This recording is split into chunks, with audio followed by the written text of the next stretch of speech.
నమస్కారం. Pen power news కి స్వాగతం. ముందుగా ముఖ్యాంశాలు.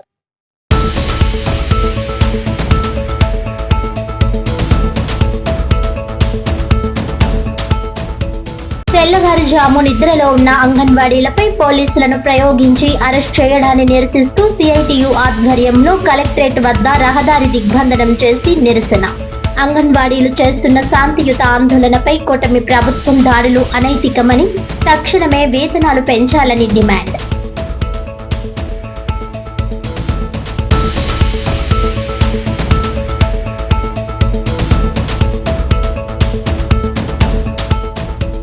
భద్రతా ప్రమాణాల అమల్లో జరిగిన ఘోర నిర్లక్ష్యమే వేట్లపాలెం బాణాసంచా పేలుడు ఘటన. ప్రమాద బాధ్యులపై హత్య కేసులు నమోదు చేసి కఠిన చర్యలు తీసుకోవాలన్న ఎంఆర్పీఎస్ వ్యవస్థాపక అధ్యక్షుడు మంద కృష్ణమాదిగ.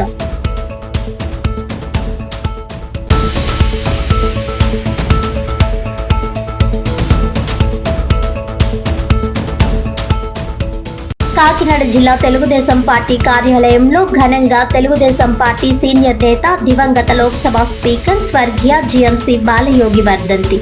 బాలయోగి విగ్రహానికి పూలమాలలు వేసి ఘనంగా నివాళులర్పించిన నాయకులు.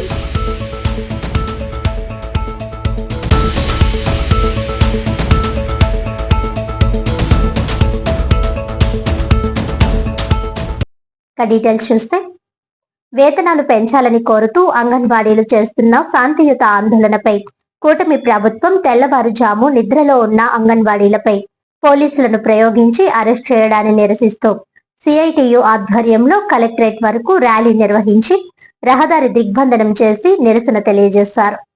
ఈ సందర్భంగా AP anganwadi workers and helpers union జిల్లా అధ్యక్షురాలు దడాల పద్మ, సిఐటియు జిల్లా అధ్యక్షులు దువ్వా శేషబాబ్జీ మాట్లాడుతూ శాంతియుత ఆందోళన చేస్తున్న అంగన్వాడీలను చర్చలకు పిలిచి అర్ధాంతరంగా తెల్లవారుజామున అరెస్టులు చేయడాన్ని ఖండించారు. ఎన్నికల ముందు వేతనాలు పెంచుతామని చెప్పిన చంద్రబాబు నిజ స్వరూపం బయటపడిందని విమర్శించారు. 2019 నుండి వేతనాలు పెంచలేదని, ఈ 7 ఏళ్లలో పెరిగిన ధరలకు అనుగుణంగా కనీస వేతనం అంగన్వాడీలకు 26,000 చెల్లించేంత వరకు పోరాటాన్ని ఆపేదే లేదని హెచ్చరించారు.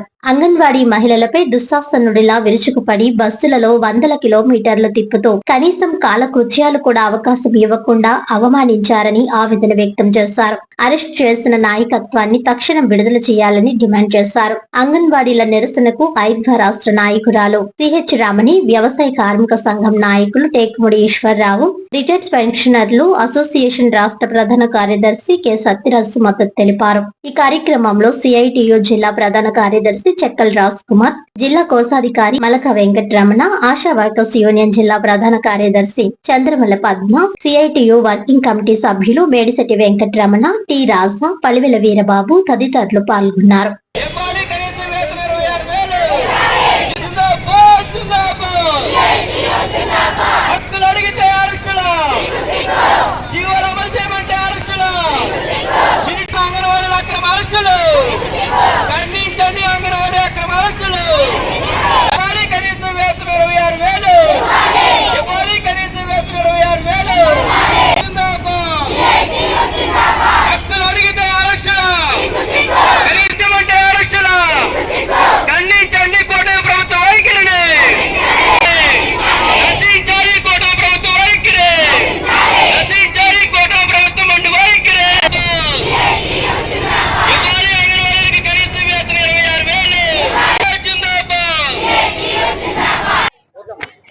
అంగన్వాడీ వర్కర్స్ గా నిన్న మేము పిలుపుకెళ్లారు. అసలు ముందే ఇక్కడ స్టెప్ బై స్టెప్ చేసుకుంటూనే వెళ్ళాం. ఆ ఎన్నాటికి వాళ్ళు ఒప్పుకొని నిన్న చర్చలకు పిలుస్తాము అని చెప్పారు. కాబట్టి కొంతమంది మేము ఇలా వచ్చేసరికి అందరం ఒకసారి ఉన్నప్పుడు 1,00,000 మంది ఉన్నాం. నిన్న ఉన్నప్పుడు ఏమీ చేయలేక అర్ధరాత్రి అందరూ పడుకొని ఉన్నప్పుడు 3-4 గంటలకి ఆనాడు కురుసభలో ఎలా అయితే జరిగిందో అలాగే ఈనాడు స్త్రీలమైనటువంటి మా వాళ్ళని ఆ చీరలు లాగి తీసుకొని వెళ్ళారు. ఆ ప్రభుత్వం అప్పుడు కౌరవులు ఇప్పుడు మట్టి కట్టుకుపోయారు. అదే నీకు రాబోతుందేమో చంద్రబాబు, నిజంగా చెప్తున్నాం. ఎందుకంటే మేము కూటమి ప్రభుత్వం అంటున్నారు. కూటమి ప్రభుత్వం ఏ ప్రభుత్వం అయినా అంగన్వాడీల జోలికి వస్తే మట్టి కట్టుకుపోతారు. నిజంగా మీడియా పూర్వకంగా చెప్తున్నాం. మా నాయకులకి ఎవరికి ఏమైనా సరే ఊరుకునేది లేదు. తక్షణమే చర్చలకు పిలవాలి. మా వేతనం పెంచాలి. పెంచే వరకు ఎట్టి పరిస్థితుల్లోని కూడా మేము విరమింప చేయమని మీడియా పూర్వకంగా ప్రభుత్వానికి తెలియజేస్తున్నాం. ఈ రోజు అంగన్వాడీలు ధర్నాలు చేస్తున్నారు అంటే కూటమి ప్రభుత్వం అధికారంలోకి రాకముందు 42 రోజులు వీళ్ళు ధర్నా చేయడం జరిగింది. ఆ 42 రోజులు ఎంతో సానుభూతి పరులాగా ఈ కూటమి ప్రభుత్వం అధికారంలో ఎవరైతే ఉన్నారో వాళ్ళందరూ వచ్చి వాళ్ళకి హామీలు ఇవ్వడం జరిగింది. మేము అధికారంలోకి వస్తే మీకు జీతాలు పెంచుతాము, మీకు సౌకర్యాలు చేస్తాము అని అనేక రకాల హామీలు ఇచ్చారు. ఈ రోజున అదే హామీలు నెరవేర్చమని అంగన్వాడీలు ధర్నాలు చేస్తూ ఉంటే దుర్యోధనుడు ఏ విధంగా దుశ్శాసనుడికి ఆజ్ఞాపించి ద్రౌపది యొక్క చీరలు లాగించాడో అలాగే ఈ రోజు చంద్రబాబు ప్రభుత్వం కూడా వాళ్ళ పోలీసుల చేత ఇలాంటి దౌర్జన్య కాండలు చేస్తూ ఉన్నారు. ఈ రోజు మహిళా సాధికారత సాధించాలి అని చెప్తా ఉన్నారు. మహిళా సాధికారత అంటే ఇలా దుర్యోధన దుశ్శాసన రాజ్యం కాదు, మహిళలకు రక్షణ కల్పించాలి. ఏ విధంగానైనా వాళ్ళు తినడానికి తిండి, కట్టుకోవడానికి బట్ట ఉండే విధంగా పెరుగుతున్న ధరలకు అనుగుణంగా మన జీతాలు వేతనాలు పెంచాలని కోరుకుంటున్నారు. ఇలాగే ఈ ధర్నాలు చేస్తున్న వీళ్ళకి అంగన్వాడీలకి మద్దతుగా హైదరాబాద్ జిల్లా కార్యదర్శి కె వరలక్ష్మి మేము హైదరాబాద్ మద్దతు తెలియజేస్తా ఉన్నాం. అంగన్వాడీలకి వేతనాలు పెంచి 7 ఏళ్ళు అయింది. 2019లో పెంచారు. ఈ 7 ఏళ్లలో ధరలు కనీసం 10 రెట్లు పెరిగినాయి. వేతనం ₹1 కూడా పెంచలేదు. కేవలం అంగన్వాడీ ఆయా వేతనం 7,000 రూపాయలు, వర్కర్ వేతనం 11,500 రూపాయలు. ఇవి కూడా ఒక వేతనాలేనా? ఈ వేతనాలే సరైనవి అని అనుకుంటే ఎమ్మెల్యేలు ఎందుకు 2 లక్షల రూపాయలు తీసుకుంటున్నారు? మంత్రి గారు ఎందుకని 4 లక్షల రూపాయలు తీసుకుంటున్నారు? ఒక 6 నెలల పాటు ఈ వర్కర్ల వేతనం వాళ్ళు తీసుకుంటే అప్పుడు తెలిసి వస్తుంది. ఈ వేతనాలు మేము పెంచుతామని చెప్పి రాష్ట్ర ప్రభుత్వం హామీ ఇచ్చింది. ఆయన ప్రతిపక్షంలో ఉన్నప్పుడు తాము అధికారంలోకి రాగానే వేతనాలు పెంచుతామని చెప్పి ఆయన హామీ ఇచ్చాడు. ఆయన అధికారంలోకి వచ్చి 2 ఏళ్ళు కావస్తుంది, ఇంతవరకు ఉలుకు పలుకు లేదు. మధ్యలో మినిస్టరు ఉమ్మడి సంజయరాణి గారు 2 సార్లు చర్చలకు పిలిచి మొండి చేయి చూపించారు. ఇప్పుడు నిన్న అంగన్వాడీలు అందరూ రాష్ట్ర వ్యాప్తంగా కొన్ని వేల మంది విజయవాడ వెళ్ళారు. వెళుతున్నట్టుగా ముందే తెలియజేశారు. అయినా ప్రభుత్వం కిమ్మం లేదు.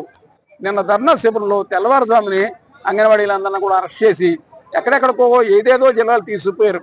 గుంటూరు, పల్నాడు, నెల్లూరు వరకు తీసుకుపోయారు. దీన్ని మేము నిరసన తెలియజేస్తూ జిల్లా కేంద్రాల్లో ఈ ధర్నాలు నిర్వహిస్తున్నాం.